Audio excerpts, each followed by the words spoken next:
Well, don't walk away from something or change something that is really good. That's the main takeaway from this game. Andres de AA Sports back with more Mexican football content on the Mexico women's national team in the Pinatar Cup in Spain. Mexico just played their second game versus Canada and they lost 2-0 following Annia Mejia's two terrible fouls, resulting in her being sent off after 2 yellow cards. And you know what's crazy about this? Prior to the red card, Mexico, as I said in my community posts during the game, actually looked better and was producing more opportunities, making the Canadian goalkeeper work in between the posts. Then, after the red card, Mexico, for most of the game, held this Canada team to only 1 goal that came on a corner kick and still were able to push up a couple of times.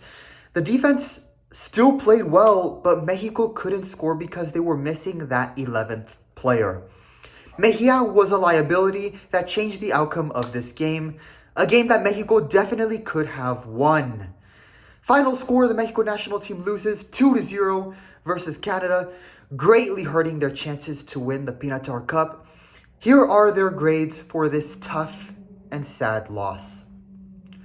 Goalkeeper, B. Estefany Barreras made 3 saves, including one that prevented a goal, but at the same time also conceded 2 goals. Granted, both of these came in the second half following the red card, with the second one coming on a counterattack in stoppage time where there was nothing they could do while down a player. Not her best performance, but had some good moments and was not at all at fault for this losing result. Defenders, C-. Greta Espinosa, Kimberly Rodriguez, Nikki Hernandez, Katy Robles, and Annia Mejía were the starting defenders for Mexico. Greta Espinosa, however, didn't last long in the game, as 5 minutes in, she sustained what looked like a knee injury and was unable to continue. Very unfortunate scenario, given she played well versus Taiwan. She will likely be out for the rest of the tournament. These injuries happen, but you hate to see them. Hopefully she has a quick recovery and returns to the national team in the near future. Despite this, the 5 defenders played really well, and I would give them an A- grade, with a combined 9 tackles won from what I counted. Carol Bernal entered the game in Espinosa's place and played well, in my opinion. She should have started, especially when you compare how she played to Mejia, who individually, as a player, Mejia gets an F grade. Annia Mejía, in just the 7th minute, received a first yellow card of the game after making a hard slide tackle just outside the box on Olivia Smith. Then, in the 40th minute, she makes another unnecessary and hard slide tackle, this time on Adriana Leon, gets a second yellow card, and is shown the red card, which leaves Mexico playing with 10 players. She barely even looked at the referee on the second yellow, didn't look or say anything to her coach or her teammates, or say sorry or apologize for leaving them with a tough burden while stepping off the field. She commits 2 terrible fouls, is sent off, and leaves the team out to dry as dead women walking. What an awful way to be sent off, and absolutely unacceptable and inexcusable. Show some responsibility and respect for your teammates. Her red card completely changed the equation. She single-handedly lost this game for Mexico, and with how the standings look with 1 more game left in the tournament, she single-handedly might have ruined their chances to win this tournament. Fortunately, she won't be such a liability in their final game against China because she won't be playing in that game following her red card. She should not be called up in the future. Caro Bernal is a better player, and there are other better players with way more discipline and self-control than Mejia. Midfielders, B-. Carla Nieto and Nicole Perez were the starters in the midfield, along with Lisbeth Ovalle, who was back in the starting 11 as the attacking midfielder. They were able to pass well and accurately during the times they had ball possession, but couldn't produce many chances outside of that.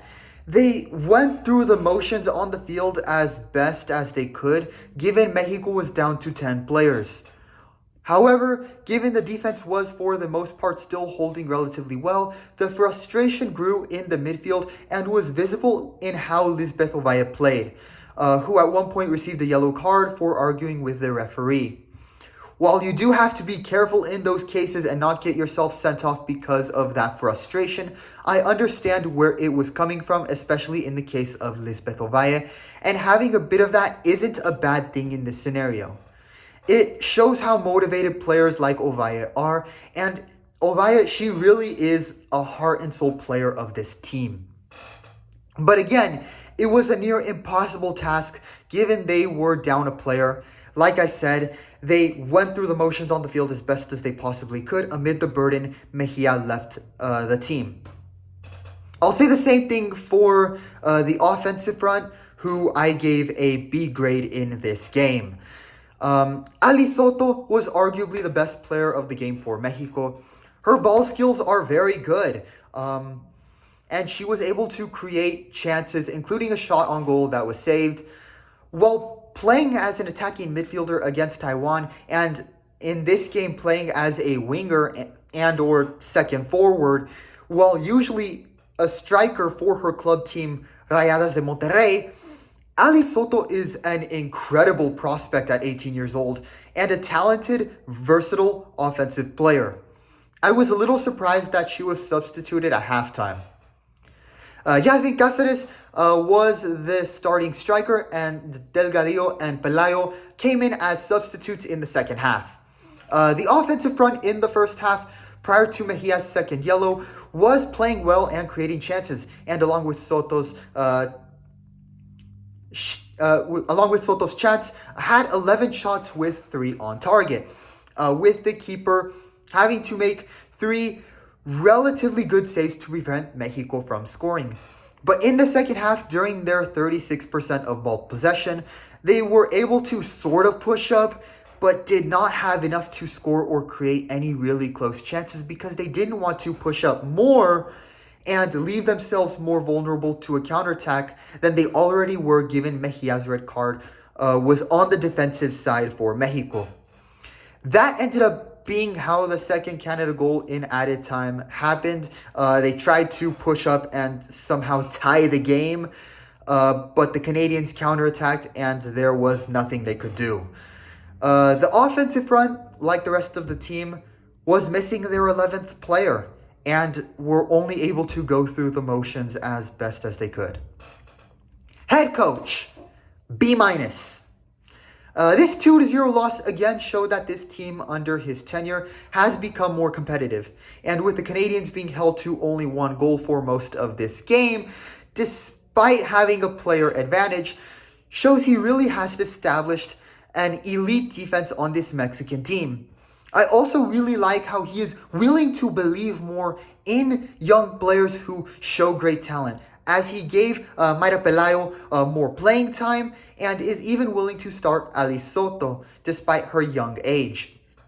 However, he did make the bad decision of starting Mejia and left Montserrat Saldivar on the bench. While not playing Saldivar wasn't too bad since there is depth in the winger and attacking midfield positions, his decision to play Mejia as a starter was awful and questionable. Carol Bernal, who started and played well against Taiwan, was not in the starting lineup for this game and only came in when Espinosa was injured. Granted, nobody expected Annia Mejía to play as bad or as undisciplined as she did. But it was an adjustment he didn't need to make, given how well the defense played against Taiwan and in their last few international games prior to this tournament. That decision was his fault, and it would have been better to start Bernal and have Alia Farmer come in to replace Espinosa. Lesson learned: don't play around or experiment with something that is working well, especially in a tournament your team can win. If it isn't broken, don't change it.